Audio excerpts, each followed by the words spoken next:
Hello, everybody, and welcome to episode 17. This is One Day Today. We are over 50 guests now, I think we've had, and we've had some amazing shares. We've got some really exciting things coming up that we haven't even announced yet, that we're going to be building. And, as we adapt and develop, this amazing format and everyone's sharing just so beautifully, we're trying to expand it and give you all more ways to share, but also more ways to connect and be a part of the community. But we're really excited about things that are going to be unfolding in the near future.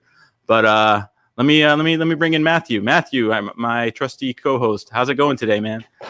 Doing wonderful, brother. How about yourself? I'm doing good. I have been busy as I've ever been, and it's a good thing.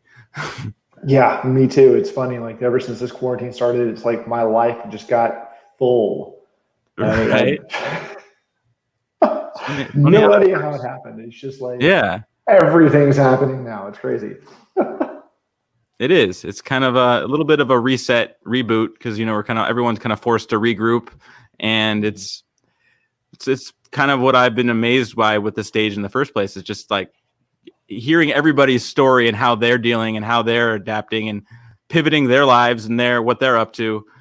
And it's just kind of the space. The stage is kind of a testament to just some of the amazing things people are doing, despite you almost forget there's a global pandemic happening. Yeah, it's like that. And it's crazy too, because what's happening now in my life are things that are actually meaningful to me. Like before, there was a lot of stuff that was meaningful, but it was very hit or miss, very spread out. And like literally as soon as right after the quarantine started, I think maybe 2 or 3 weeks after, like you invited me to this, the campaign got started that I'm working on, the business, the community up in Canada, everything just kind of started happening all at once. And it's all these things that just feel really resonant with who I am, what I am. And it's been amazing to have everything in my life and feel full, but not really tired, because there's like a genuine appreciation and connection to everything that's happening, especially this. Right. Absolutely. And I think that's kind of what's been amazing. I feel like everyone's kind of forced to look in the mirror, and just being quarantined is everyone's kind of forced to see themselves and see their space. And that's why I'm excited to have our guest share today, because I want to hear what they've been up to and who they're being in this new state of the world and this new experience of the world. So Absolutely. I'm gonna invite our first guest. We have Catherine Gabriel. Catherine, welcome to the stage. Hi, Catherine. Thank you. Thank you both for having me. I'm so honored to be here. Absolutely. We're so happy to have you. So, Catherine. Yes. I know Abram normally says this, but I'm going to steal it for today just because why not? The stage is yours. Thank you so much. I appreciate it. As my introduction indicated, my name is Catherine Gabriel, and I've experienced quite a bit of what might be described as trauma from various life experiences. Some were health-related, such as breast cancer. Others were work-related. I've had negative antagonistic colleagues or micromanaging bosses, sometimes both at the same time, in much of my professional career, if any of you can relate to that. And a major one was a toxic relationship. And in this case, I was married to the guy.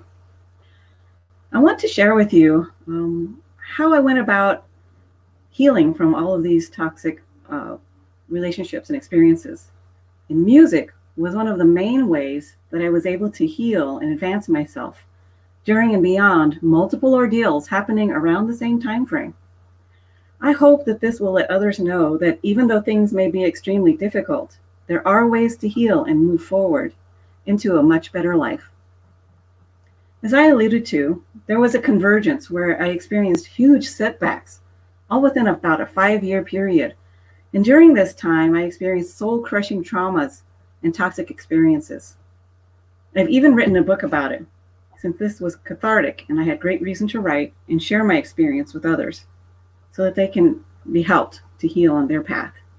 I wrote it under a pen name, B.A. Victor, and it's titled Becoming a Victor, and can be found on Amazon in the book department.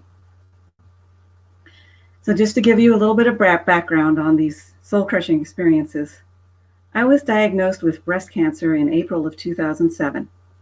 I had a mastectomy in July of 2007 and naturopathic treatments through July of 2008.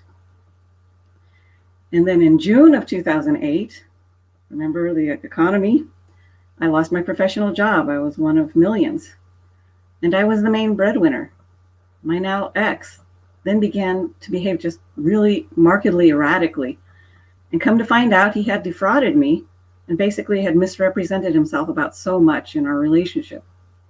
But what really ended it for me, with prejudice, I might say, is when the police called and informed me that he had admitted to them that he was planning to kill me. On top of this, I went bankrupt, lost my house, and my dad passed away. Let's not even talk about how I couldn't keep my dogs. I was in domestic violence counseling for 2 years and working retail. So in other words, I was working much harder and being paid way less. Now what I really want to share is what I did once I got past this crisis period, although actually some of this did occur during that time to help me heal and move forward. And for this platform, I thought I'd do it a little bit differently. I want to share my story along with the music that helped me to heal and move forward. The reason I chose music is because music is a universal language. And since we are creatures of energy and vibration, music can heal when called upon appropriately. Please keep in mind that music was only one of a number of modalities that I used to heal and overcome the traumas I had experienced. So what I'll do is describe just a bit of what I was going through in my personal journey, then sing a sample of a song that I sang during that time. This will provide backdrop of how music, and particularly for me, singing, helped me to overcome these ordeals. To provide a little bit more background, I had always loved singing. In my family, we all sing. I have 2 brothers and 2 sisters. This part of the story really involves one brother and sister in particular that have remained close to Mom. As my healing journey involved these folks in a big way, I wanted to mention them. When my life was basically crashing and burning, my family had seriously gotten into karaoke. So when I went to live with my brother, because I had no other recourse, Mom, sister, and brother would go weekly to sing. And at this point, I was in no mood to sing, go out, or do much of anything. But they basically said to me, yeah, we're going out, and you can't be alone right now, so you're going too. No alternative was offered. So I went. But I said back to them, okay, I am not going to sing. This is how it went for about 2 months. Finally, I decided to sing, and one of the first songs I sang was I Just Fall in Love Again by Anne Murray.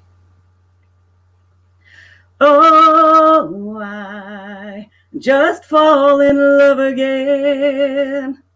Just one touch and then it happens every time.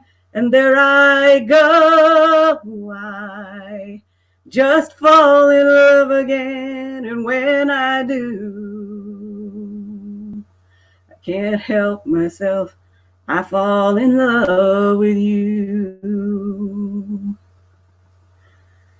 So the thing is, when I started singing and I sang that song, I realized most of the songs I knew were love songs and very upbeat. This is a good thing.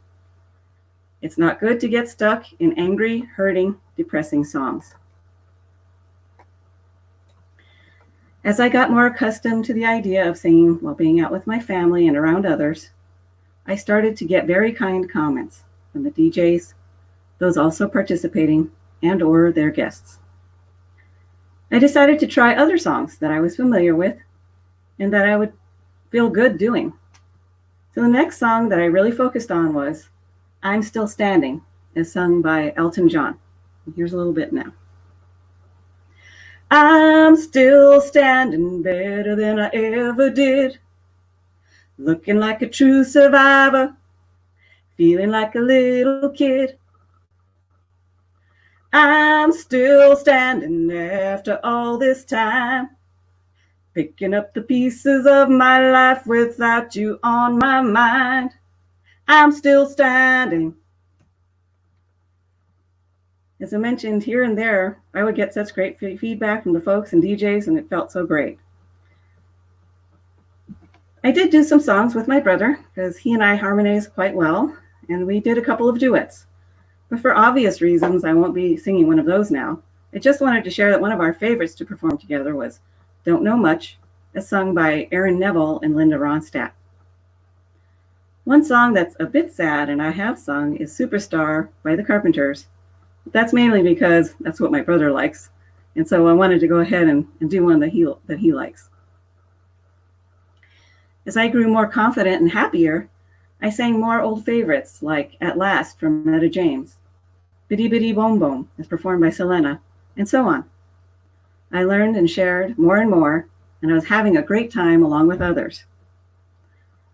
I continued to heal and progress in my life due to music, support from friends, family, and other sources. Next, I worked toward a business certification. And then when I got it, things really got better. I was able to move forward in my life, and yet I knew I didn't want to think that the way that I was before was such a great idea. I mean, look at those results. So I decided to take responsibility for my outcomes in my life. I was focusing on others more, was doing self-development, and being active in my faith also played major roles in my healing and advancement. At one point, the sister that had once been the person with connections for karaoke was going through a rough time with her then love interest. So I decided to learn a new tune and sing it for her, to help her with perspective, and so that she could actually come to feel a sense of empowerment for her situation. So I learned New Rules by Dua Lipa. Here's just a bit. 1, don't pick up the phone. You know he's only calling because he's drunk and alone. 2, don't let him in. You'll have to kick him out again. 3, don't be his friend. You know you're going to wake up in his bed in the morning. And if you're under him, you ain't getting over him. I got new rules that I count on. And of course, we know that this song doesn't apply to all men or women. However, it did seem to bring a smile to her face. And it's such a catchy tune that there were those who were even dancing wherever I sang the song. Once my sister got past her rough spot, she really enjoyed when I sang Cake by the Ocean by DNCE. Think you're noticing a pattern here, right, with the music? Another tune that helps me, and perhaps others also feel empowered and motivated, is Never Give Up by Sia. In fact, Sia has many tunes that are along this vein and that I greatly enjoy. I won't sing this one as I want to do just one more bit of a song that has come to have great meaning and fulfillment for me when I sing it. But I do want to mention a few other artists and songs before I do that one. I wanted to mention that during these times, very painful times for so many people, there were extremely fitting songs by great artists like Kelly Clarkson and Adele. Although I loved hearing and singing along for myself, I really didn't perform these much at karaoke. Part of the reason was it's just too close to my reality at that time.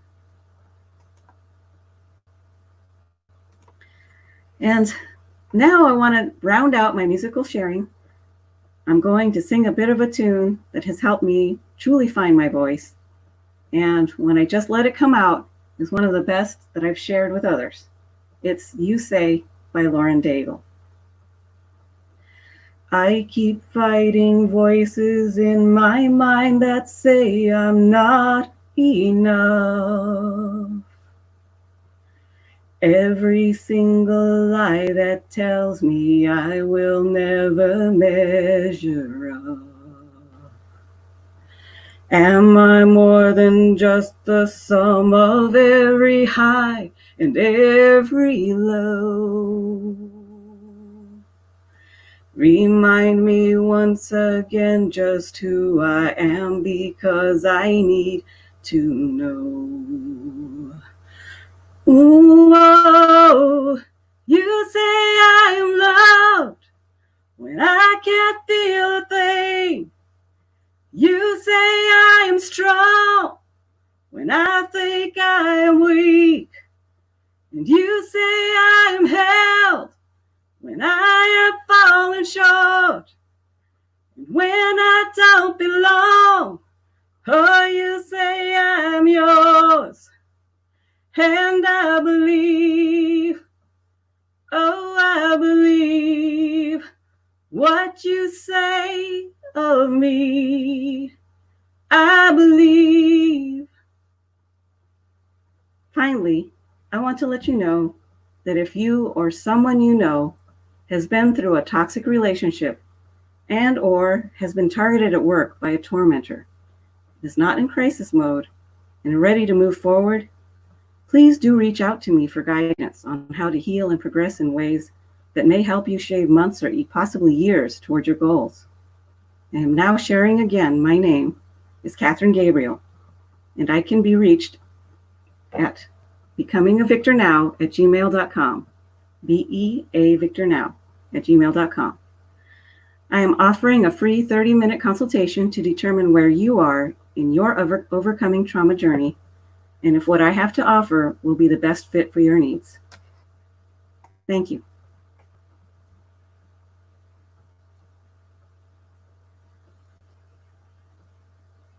Thank you so much for sharing your, not only your story, but I love that music is the theme. And all these things that you went through, and like, was it a 5-year period? It was about a 5-year period of concentrated of all these things happening over, like, oh, bam, bam, bam. I was like, oh my gosh. So that basically them dragging me out with them really helped me a lot. Yeah. It's amazing that music has that power, and it's very unique. I mean, I'm biased because I've played music for over 12 years as a touring musician, but I feel that's a universal thing, like no matter what we've been through, there's a song that kind of lets us separate ourselves from the suffering. It's like we can see the suffering and not be it, and kind of grow with, I mean, even if it's something that is as tragic as the things that you've gone through. And it's just like, I think it's remarkable that you not only have come through the other side, but that you're willing to share what you've been through. And I didn't even know, I didn't know you went through those things. And I think it's amazing how strong of a person you are. And I'm sure a lot of that has to do with facing all that tragedy and all that. I can only imagine what it was like to go through that. So I have a question. At what point, was there a turning point? Because I'm sure in the midst of all those, of all that tragedy, was there a point where you were like, where you kind of saw the light at the end of the tunnel? Was there something that was there a specific, whether it was one thing or was it something that occurred for you that kind of changed your own outlook? Okay, that's a great question. Thank you for the question. Like you were kind of getting to, I think I had several turning points because I had several things going on all at the same time.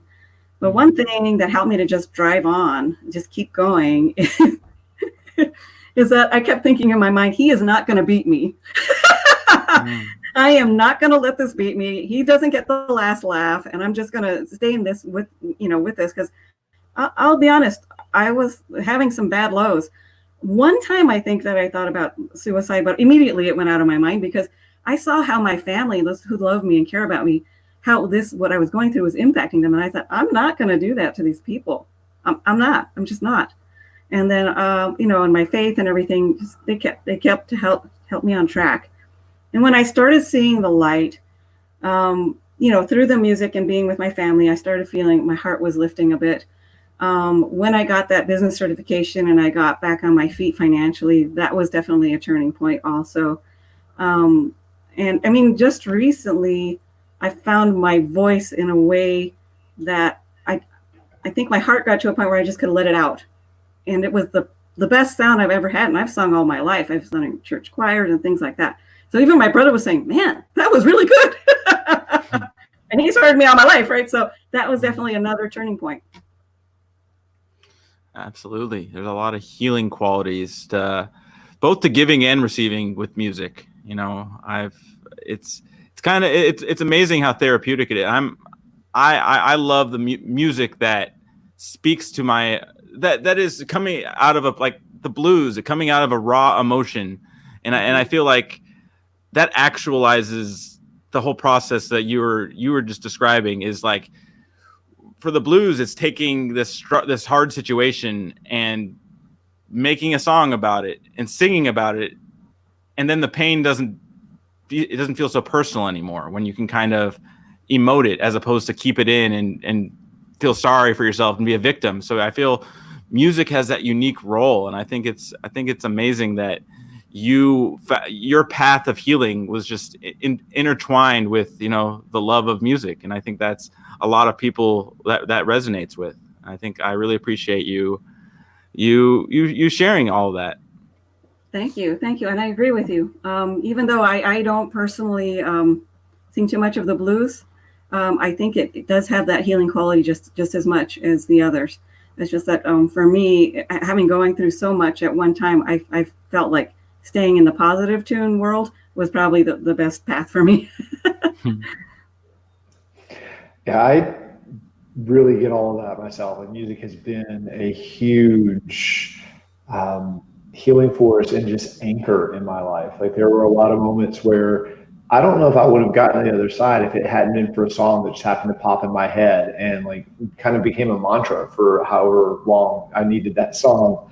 And it happens quite a bit still. Like, every once in a while, a song will just come in and that will be a mantra. And I may not recognize like what the message for myself is in that song immediately, but as I just sit with it and play with it, it'll come out. Like the message will become clear. But there was something you said at the very end that I feel like deserves a bit more attention. I don't know that a lot of people are going to really connect with what you meant by it. You said, as long, like, if you know someone who's been in trauma and feel like that I could help, have them call me, as long as they're not in crisis mode. Yes. And so, like, I wondered if you would just kind of explain a little bit about what you mean exactly by crisis mode, and maybe like a method or two that you have found that has gotten yourself out of that loop. Okay, thank you for that question. It's a great question. So I mentioned that when I was in crisis mode, I was in domestic violence counseling. So there are qualified providers, qualified people that are there to help folks that are in that crisis moment. I'm not qualified for that, but because I've been through all of these experiences as a whole, once people get, let's say, stabilized, like they're not worried about being in a dangerous situation anymore. Like they've come out of it and they're stabilized in their finances, they're stabilized in their emotions, except for maybe they're feeling like a little bit of an empty shell, or they're feeling numb, or it's more like you're feeling like you're in a gray world rather than a vibrant, colorful world. And so what I want to do is, because I've experienced that, I have some insights on how to guide people for that will fit them, because not everybody's want to sing, but I know I can help people to guide them through the steps that will help them. And because I was kind of just raw, I say that I was raw when I came out of the domestic violence counseling. I was just bumping along trying to figure out stuff, and it took a long time.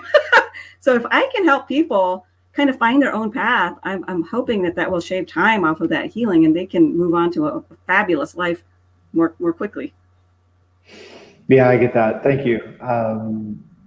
Because it is kind of important. Like, you know, I have had the honor, really, of working with many people who've experienced extreme trauma as well. And there is that moment that happens where it doesn't seem like they're capable of hearing or comprehending or introspection, or like they're just like, literally, it's like they're just stuck in that loop, right? Yes. And unless, you know, like you've had experience with bringing yourself out of it, or like bringing others out of it, like often trying to help can actually cause more harm than good. Now, I mean, eventually I trust that all things work towards good, and, you know, maybe like they need that little extra bump for whatever reason that God may understand that we can't. But in general, like it often doesn't feel appropriate to work with someone when they're in that loop, except for in very rare cases. And so I definitely appreciate that. Yeah, definitely. Yeah. You get me. Yeah, I've done a lot of this stuff. Like I've been with people in that. I've been with myself in places like that. And it's funny, like looking back on it in hindsight. It's like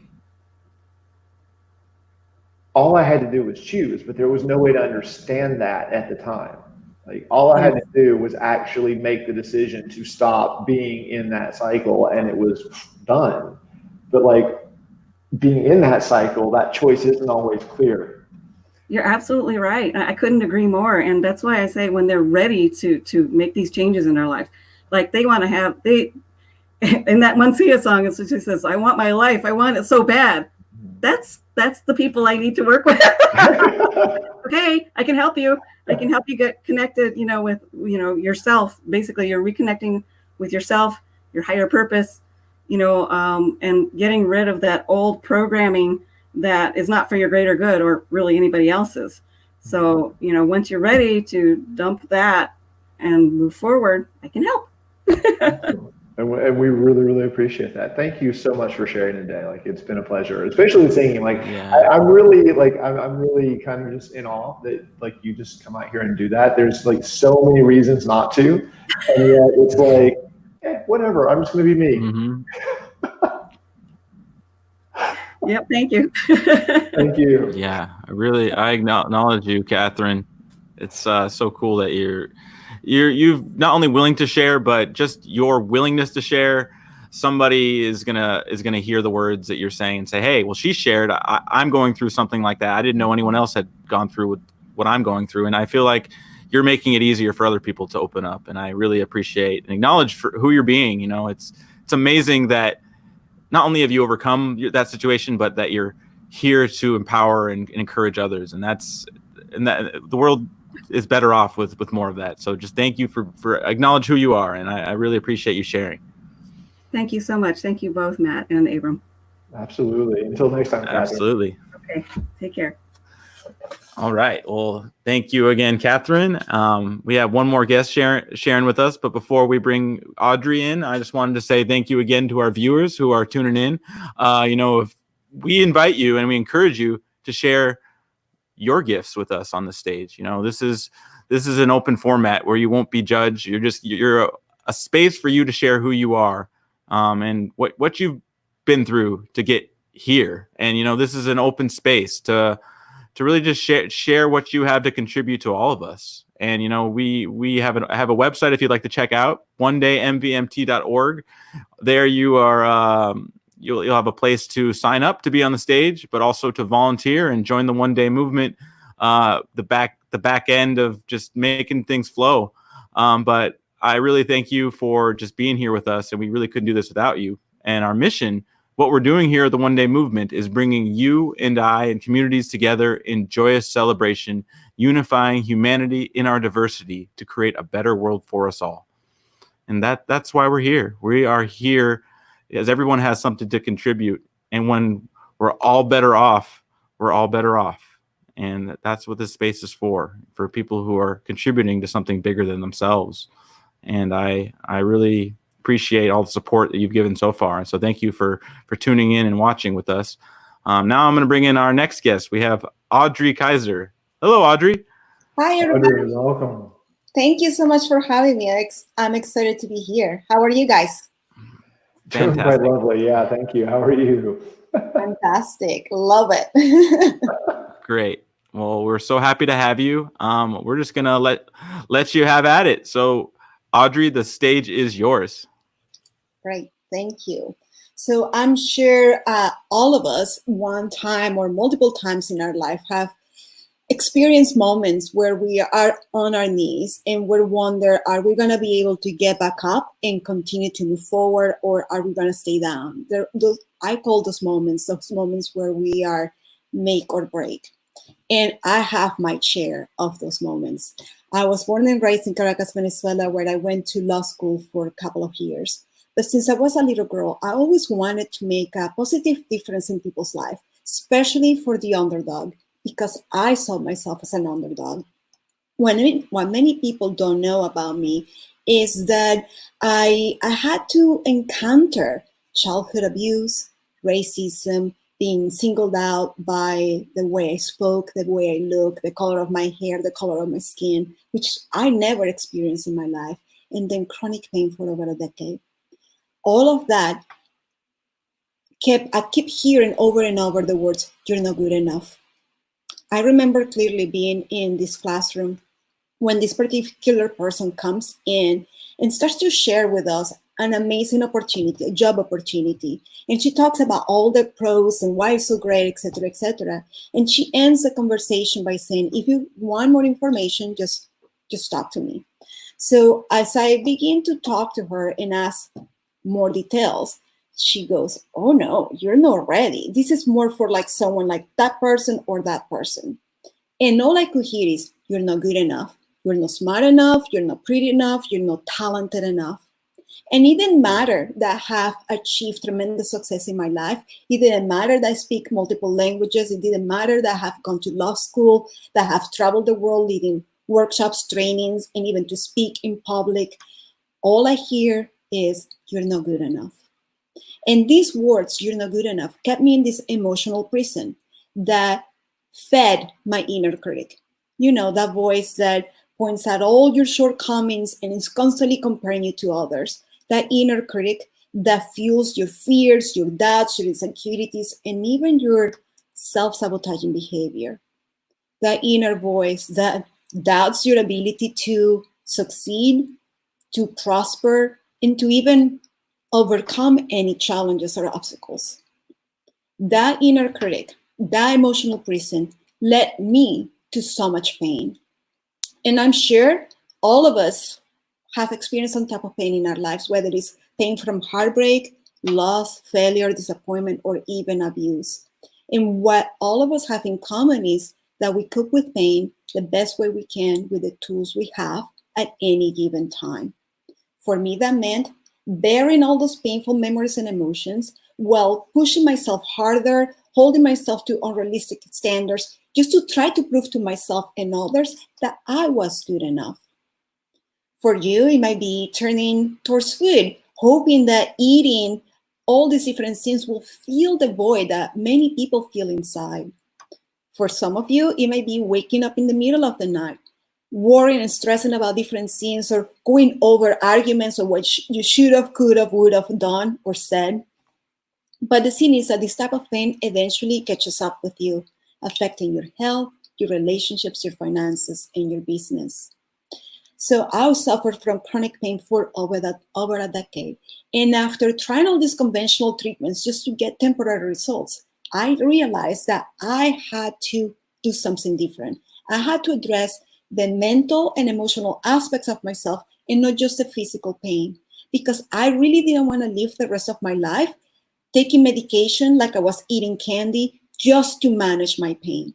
So I'm Adri Kaiser, and as a personal development coach and wellness expert, I believe that the best investment you can make on yourself is to take charge of your physical, mental, and emotional health, because they're essential. They're necessary for your personal health, for your happiness and fulfillment. For the past 15 years, I've helped over 4,500 men and women worldwide get out of their own way and really tap in or step fully into their power. I help them achieve anything from reduce aches and pains to reduce stress, to increase confidence, productivity, clarity, and a bigger sense of fulfillment. I've helped them, release or heal limiting beliefs and emotional or past emotional hurts or traumas, so they can really begin to transform their pain into purpose and their fears into confidence. This is something I call enlightened alchemy, which is a comprehensive and holistic approach to mind, body, and emotional wellness. So during the work with my clients, over these years, I found that there are 4 key components, or what I call 4 pillars to happiness, health, and fulfillment. And they are: number 1, physical health, how you take care of your body. Number 2, mental wellness, how you perceive the world. Number 3, emotional intelligence, how you experience the world. And number 4, spiritual connection, how you feed your soul. So as I'm talking about all these different components, I want you to realize or pay attention. What are some of the areas in my life that I really need to concentrate on? What are some of the areas in my life I need to pay more attention to? Because I truly believe that when challenges come our ways, when obstacles come, in those moments, they're there to either help us get stronger, learn new things. They could be blessings in disguise, or they can be the reason as to why you hold yourself back. You know, one of the things when people come to me and ask me, what did you do to overcome chronic pain for over a decade? What was it? Because there was a moment where I couldn't walk. I was completely mobilized. And it wasn't a particular thing I did. That's when my journey towards holistic wellness started. That's when I made the choice to not live in pain any longer. But to be honest with you, you know, being abused as a child is not something I thought about all the time. For me, like I said before, it was burying all those painful memories and emotions. But I didn't know at the time that the root cause of my physical, very visible, very intense chronic back pain, it was emotional. And it wasn't until I was playing with my son, he was around 7 or 8 years old at the time, about the same age I was when I was being abused by a family member, that all the memories started to come in, and immediately my back completely locked out. So I knew right there that there was more to my physical pain. So when I work with clients, or when I work with people, or people ask me, what did you do? It wasn't a magic pill I took. It wasn't one thing. It was a combination of multiple things, hence the 4 pillars: mind, body, emotions, and spirit, right? That's what I did for myself to help me heal from the inside out, and not only step out of my comfort zone, but it was also the moment that shifted everything for me. Because when people look from the outside, they will see a confident, smart, successful person that traveled all over the place. But within myself, I felt broken. I didn't feel whole, because the moments where I needed to be like, I didn't feel like I was sane enough, confident enough, peaceful enough, smart enough. So I kept pushing myself more and more and more, to the point that oftentimes, even when I achieved tremendous success, I would look down and just not even savor the moment, because I was moving to the next thing, So coming back to working with clients, or the best advice I can give you is start with your physical health. Why? Because that creates a strong foundation. Your body remembers everything, from the food that you're eating, from how much you're sleeping, how you manage emotions, your stress. It keeps record of everything. And emotions that are not expressed, emotions that you haven't dealt with, they get buried in your tissue and fascia. So we know that stress is the #1 factor of illness and imbalances in the body. So when you begin to work on yourself, you want to concentrate on your physical health. And I know, I get it. People say, I know, diet and exercise, and it will change everything. And while some part is true, diet and exercise is very important. It's also very important to find out the type of exercise and the type of food that is right for you, because this diet might be great for this person, but not for this person. Also, I'm not a fan of diets. I want you to learn what type of food you need to eat to sustain your well-being. Then, in addition to this, because diet and exercise is not enough, you also have to implement self-care practices and ways to manage stress in a positive way. I remember clearly one day when one of my clients, she called me and asked me, Adri, do you think you can help me? You see, she's been going from doctor to doctor, trying to get help. She was suffering from TMJ. She was suffering from intense neck and back pain. She was having insomnia. She had all these different scenes. And while she went from doctor to doctor, she was taking all the medications. Eventually, she had to take more for the side effects, but she didn't feel like herself. So when we started to work together, she changed her diet. I put her into a protocol. We practiced. I gave her some yoga meditation practices. We started to work with her inner dialogue. And after 8 weeks of working together, I remember to this day, she calls me and says, Adrian, you won't believe this.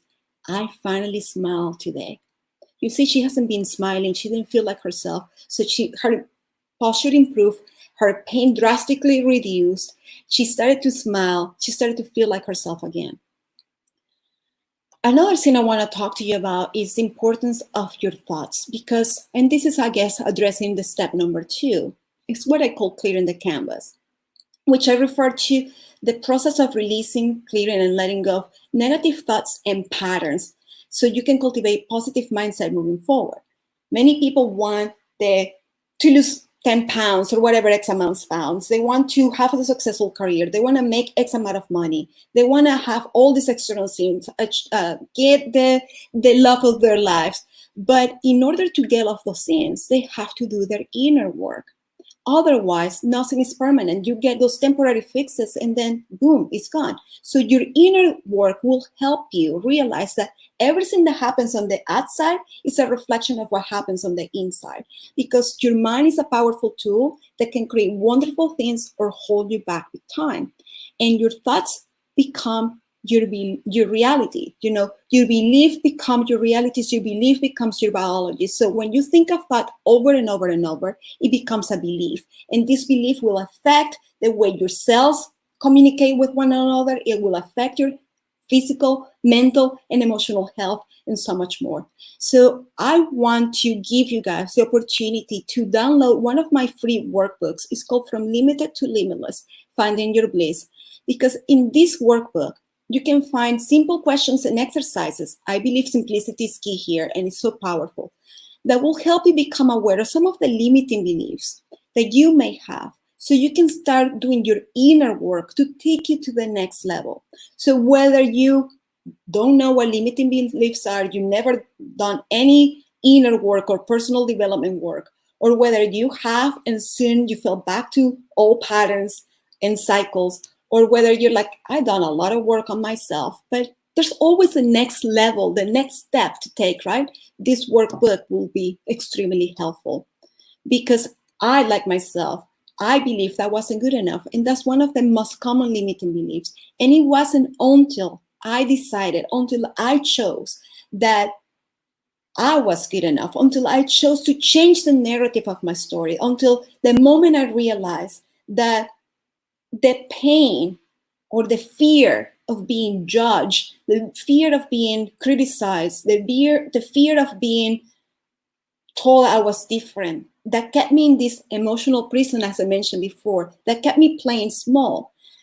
That pain was nothing in comparison to the pain I was having by holding back, by trying to please others, by not letting myself become the person I know I was meant to be, because I was afraid. The moment I realized that I was here for a reason, just like all of you guys, we are here for a reason. Each one of us are here in this moment to leave a legacy, to make an impact, to be the best version of ourselves, to live our best life. And the moment you realize that you've been playing small and you choose to step full into your power, that's the moment where full transformation happens. That's the moment where you realize that you are brilliant, that you're magnificent, that you're beautiful, that you're unique, and that imposter syndrome, that negative voice that holds you back, is no longer an issue, because you cannot compare yourself to others, because there's no one else like you. So the moment I realized that my differences, my accent, being an immigrant, my experiences, was where my superpower resided, that's when everything shifted. And I want to invite you to realize that your differences, your challenges, your obstacles, your heartbreak, your those moments where you are on your knees crying, asking for help, those are the moments where your superpower can really come in if you decide to do so. So I hope that you really take me on this invitation to do your inner work and not to let yourself be defined by what other people say or expect of you. You are the only one that can show up fully. You are the only one that can decide to live your best life. So if you want to get this download, or if you want to get in touch with me, I'm happy to help you. You can find me on my website, adrikaiser.com. You can download the PDF. I also have a free phone call where I can assist you. And really, sometimes it's helpful to have somebody that gets it, because I walked on your shoes as well. So thank you so much, guys. Wow, that was amazing. Your passion, Audrey, is amazing, and I relate a lot with those feelings that you were saying of just not being enough. A lot of my life I struggled with that conversation of, afraid of showing up in my own skin, in fear that I would be enough, and I was basing my own value on whether others would affirm what I'm up to or what I'm doing. And it's a toxic place to be, when you're counting on others, anything in the outside physical world for our worth. And I think it's remarkable that you not only discovered who you are in your own power, but you have this amazing passion about it. Just hearing you speak from your heart about, your own transformation is inspiring. And I think it's amazing. And you got it so right. Just saying, when we build our own value based on external factors, it's a dangerous game. That's where we set ourselves up for more suffering. And I just think it's amazing that you not only are showing up fully in your own skin, but you are unapologetic, and you just have such a love and compassion in your presence. And I think it's inspiring, and I really appreciate your share. Thank you so much. You just mentioned that it's so true. When we put our worth set on other people's expectations and external things, it creates this loop that's defeating. It's exhausting, because guess what?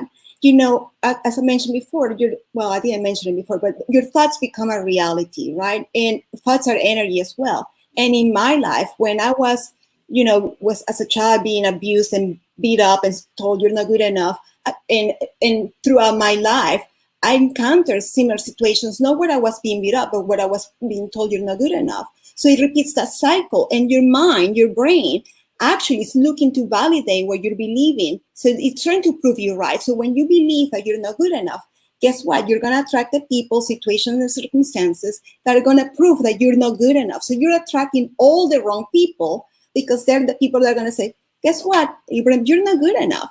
But the moment you switch you flip the switch and says, no more, I'm setting boundaries, I'm loving myself, that's when you begin to realize that those people begin to disappear, and new people come to you into your life, people, situations, circumstances, opportunities, etc. That proves now this new belief that, wow, you know what? You're a great singer, or you're a great lawyer, or you're a great coach, or you're a great doctor, whatever it is that you're at. But it starts within you. Because if you don't believe you're worthy, you're going to attract the people that's going to show you that you're not worthy. The moment you change the narrative, that's why I'm talking about beliefs. It's so powerful, because those beliefs become your reality. The moment you choose and say, hey, I'm not victim anymore, I'm not going to do this anymore, that changes. What people don't know too, when I moved to the US back in 1995, I encountered racist remarks about the way I spoke, and they were so hurtful and hateful. And I never experienced being singled out by the way I looked, that I didn't speak for months. I was ashamed. I was embarrassed. I felt not good enough. I felt belittled, until one day, whether it's that passion that comes from being Latina or by the way I was raised, I don't know. But one day I woke up and says, you know what? At least I'm bilingual. Actually, I used to speak 3 languages. I lost one because you use it or lose it, right? But I was like, at least I'm bilingual. I went to law school. I'm doing something with my life. So I cannot let other people define me. So the irony behind this, or the blessing, whichever way you want to see it, is that years later, I found myself speaking in another language that's not my main language, in English, teaching in front of hundreds of people, traveling the world, teaching and doing speaking engagements or trainings, that if I let those people back in 95 define me, I never would be here today. So that's what I was saying. Those are moments in your life when you're on your knees, crying or begging or asking. And in that moment, you can stay small and be the victim, which I never was. My thing was like, I'm going to try harder. I'm going to prove this. And but also it's Tarzan.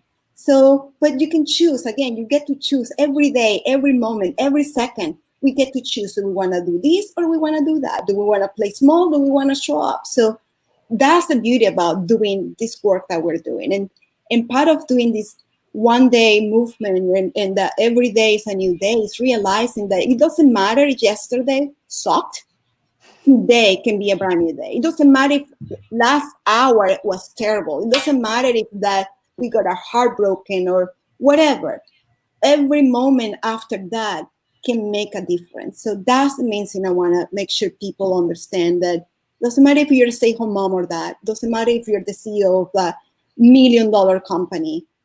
Each one of us are here for a reason. And once you remember that, you cannot be playing small anymore. Well said. And it's like, then it just becomes a question of like, what is it that's going to wake each person up to that realization? And we had, my friends and I used to joke about this. We called it the cosmic Starbucks, where like we would all meet up in the heavens before we came down in these bodies and like plan out the craziest things that we could come up with to like wake ourselves up from the like brain, whatever you want to call it, brainwashing, like whatever happens here that makes us forget. We're like that part, because it's like forgetting is part of the journey. Like it seems like it is the thing that is supposed to happen here, because in some ways, like we get to learn from the remembering. Like each person's remembering seems to be totally unique to them. And so like that is one more experience that adds up to the totality that is humanity, is kind of just how I look at it. So I really appreciate that perspective, that it is like just a remembering what we truly are. And it's only a question of what is it going to take to wake each person up. There was another thing that you mentioned too that I'd like to go back to, because like you didn't actually say explicitly, but a lot of what you talked about pointed to this. It's a concept that I've really appreciated in my own experience. And it took me a really long time to actually fully understand all the implications of it. But pain is the user manual for the body. Like you talked about a lot about the emotional baggage that causes the physical manifestations in the body, the back pain and the all the aching and the chronic fatigue and all that fun stuff. And it's like the way that phrase has helped me shape that pain, or shape how I choose to respond to that pain, is okay, something hurts. Like what am I holding on to? What emotion is present? Like what is actually there in the body, in the memory that's affecting that, that's causing that? And then that offers me an opportunity to step back into that memory and reframe it, or let it go, or learn the lesson. Like a lot of times it's often, just like you were saying, a false belief that I accepted as true when I was really young.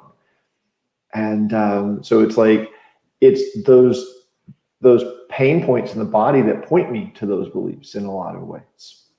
You know, you're absolutely right, but I also believe it takes courage. You know, we are in a society where, nothing against medication, I think medication is fantastic at the right time, in the right dosage, etc. But now we're in a society that if we get a migraine, we take medications. If we get migraines multiple times a week, we take medications. And the medication is feeling like a Band-Aid in something larger. So many people, because I have met a lot of people over 15 years, and many of them come to me, it's like, I want this, and I want this to change, etc. But when it comes to doing the work, oftentimes they don't want to do the work because they're married to their story, or they're afraid to revisit or see or address the very things that are causing them pain. So while it takes courage and it takes some amount of inner work or personal development, whether it has been done the last 10 years or 15 years or last month, many people don't have the knowledge to be like, oh, I'm having back pain for 5 days in a row. There might be an emotion, there might be something deeper. What they say is like, oh, back pain or whatever, knee pain or hip pain or whatever that pain might be. That, yes, there's pain that if you fall and you hit your arm, it's going to hurt you. But there's different pain when it's constant. And pain is not your enemy. We have to see this. Pain is almost like your body trying to call you out and get your attention and say, you're off track. There's something here that you're not addressing or seeing that it needs to be addressed because it's causing more issues. And it might be, like I said, the body remembers everything. And when you take care of your body, it works amazing. But when you don't, it begins to let you know little by little until it gets louder and louder. And sometimes it's something that you cannot be, that you're like, oh my gosh, I'm here. So I know when I tell people, you have to start eating better, you start to do some of the stuff for self-care. They're like, oh, I know.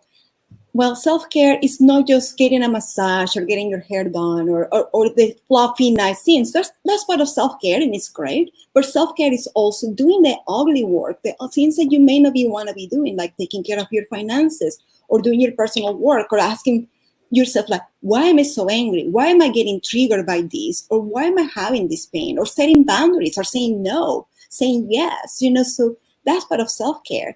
And many people don't have the knowledge or their courage, like I said, to be like, you know what? I'm going to take responsibility of my own health, take responsibility, and I need to address what this is instead of just expecting something external to come and fix me. So yes, once you begin to change that, like, oh, pain is not my enemy. Pain is simply telling you, hey, Matthew, you've been off track for a while, and I'm just letting you know through all these alarms it's time to come back. One thing that I always like to quote is, somebody asked the Dalai Lama, who's surprising the most, and he said, men, because he will sacrifice his health to make money, then he sacrifices his money in order to recuperate his health. He's so worried about the future that he doesn't live in the present. Therefore, he doesn't live in the present. He doesn't live in the present or the future. He lives like he's never going to die. And then he dies having never really lived. So when people tell me, I'm too busy, I don't have time, I don't have money, I don't have this, or all these excuses, I always say, well, don't wait until your body falls apart. Don't wait until your doctor tells you that something's really wrong with you to start thinking of your health. That's why the best investment that everyone can do right now is investing in their physical, mental, and emotional health. And when I talk about investing, it's not just financial investment. It's not money all the time. It's about investing time, investing your commitment in relationships. So we have money capital, we have relationship capital, we have health capital, we have mental capital. There's so many forms of capital that we have, and we need to pay attention to which one we're feeding and which ones we're paying attention to. Absolutely. Yeah, I'm with you 100%. And, sometimes all it takes is just meeting someone like you or Catherine to kind of like help the process along. It's a lovely thing that we have here going on. That's a big part of why we like sharing this. And actually, speaking of Catherine, we've got a little bit of time. Let's bring her back on and give her a chance to respond to some of this. Hi. Hello again. So is there anything you'd like to share? You've been listening backstage. Is there anything you'd like to add to this conversation or share or questions? Oh, I absolutely agree with what Audrey has been saying about doing the work, having the courage to do the work. And yes, body, mind, spirit. when I had the breast cancer, I chose to do naturopathic treatments. I didn't want to do chemo or radiation. It's just a personal decision. And I did some research, and thank God I found a really great doctor. And I noticed that most naturopathic physicians take the time to teach you about this is the proper nutrition and this is why you need to have it. And then here recently, I've been working on reframing. And the lady I was working with on that mentioned a book about empaths. And empaths, I find out that I'm an empath. And empaths have different set of circumstances that they need to deal with that are different than, other people that are not empaths. For example, we tend to have a lot of allergies, like gluten, for example. And it's that our nervous systems are very, very sensitive. And so, for some reason, we have these sensitivities to certain foods, and processed foods we don't do well with at all. Yeah. Nobody does, right? Yeah, but I totally get what you mean. Like, I can't handle that stuff either, not anymore. Like, there was a point where my body just said enough, and it was just, I had to stop. It's so important. Kind of tying together one of the things Audrey just said is, how we focus, instead of focusing on the Band-Aid, like, oh, let's fix this little issue, the symptom, instead of focusing on the symptoms, when we focus on the source, that's where transformation can happen. When we just cover up, whether it's just avoiding or prolonging or just not taking responsibility for all the things happening within us, or just in our space, in our emotional atmosphere, in our spiritual atmosphere, our physical and our psychological space, all those things, when something happens, when we have an ailment or a symptom, when we can focus on the source, like, where is this, why, like, I'm experiencing anger right now. I'm experiencing jealousy right now. It's like, I'm experiencing a physical pain. Like, when we can actually see that, where it's coming from, as opposed to just taking a pill to avoid the pain, that's where growth and transformation happens. And I think there's no alternative.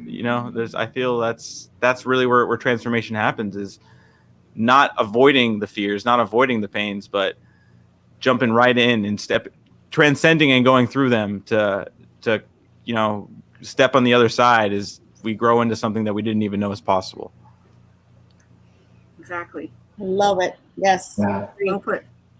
And as just real quick, just as both of you pointed out, like in your shares, that's a choice. Mm-hmm. Like, we can choose that, and not everyone realizes that is the case. And so, like, I feel like it's really just important right now to just bring attention to that one more time. Making the decision to take care of you, to embrace the pain and learn the lessons behind it, is absolutely a choice. And if you're in that situation, if you're there right now, if that's happening, where you're just in this place where it feels so overwhelming, you don't know what you're going to do, you have a choice. You can choose to look at it a different way. I think it was Stephen Levine who said, change the metaphor, change the world. And pain can be something to hide from, or it can be a teacher, and the choice is yours. Yeah. And even though making a choice is a choice. Yeah. Right. It's true. I really appreciate you both sharing and taking the time to just share your story, and just how both of you, despite your circumstances, have come through the other side with just shining with just so much to teach us. And I'm grateful, and I'm inspired by both of your stories, and I hope you'll both come back and share with us again soon. Thank you so much. Thank you so much for having us. Have a great day, guys, everybody. Thank you so much. And thank you again to our viewers, everyone who's tuned in.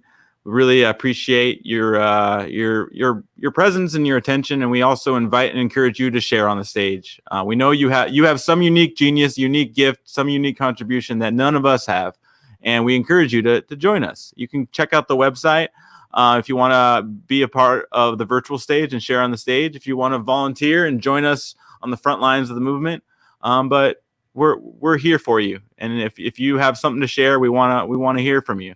But aside from that, our vision here at the One Day Movement is humanity rising in a connected world, with each person's unique contributions being valued and magnified through a higher level of collaboration, producing unprecedented new realms of possibility. And that's why we're here, because we know every story, every person, every one of you, all of us, we have something that no one else has. And when we actually show up together, we can do great things together. We don't have to live in our fears and our survival. We can live in abundance and in our contributing to each other in our communities that we create based on loving each other and not competing. And just there's so much possibility when we identify with who we truly are. And that's something I've been learning every day. Every time we have the share on the stage, it's like everybody comes from somewhere else, but they always end up in that same place where they're choosing to face their fears, face their situation. And we're all better off because of it. So we're here for you. We love you all. And we'll see you next time. And thank you so much for joining us. And until then, be well, peace and love, everybody. Take care. Bye-bye.